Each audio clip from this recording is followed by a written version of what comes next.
غازی صرف سپاہیوں کی تعداد نہیں بڑھا رہے تھے، وہ نظم و ضبط پیدا کر رہے تھے۔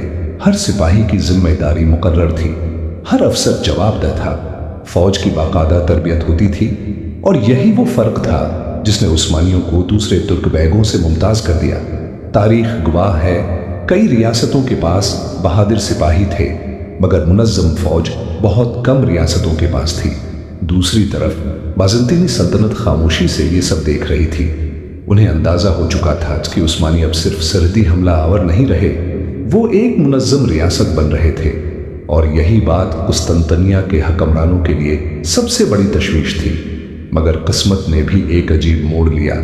کچھ ہی عرصے بعد قدرت نے ایسا واقعہ برپا کیا جس نے عثمانیوں کے لیے یورپ کے دروازے کھول دیے۔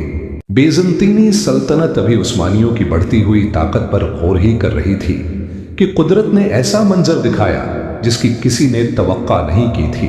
سن 1304 کے بحیرہ مرمرہ کے اطراف ایک شدید زلزلہ آیا۔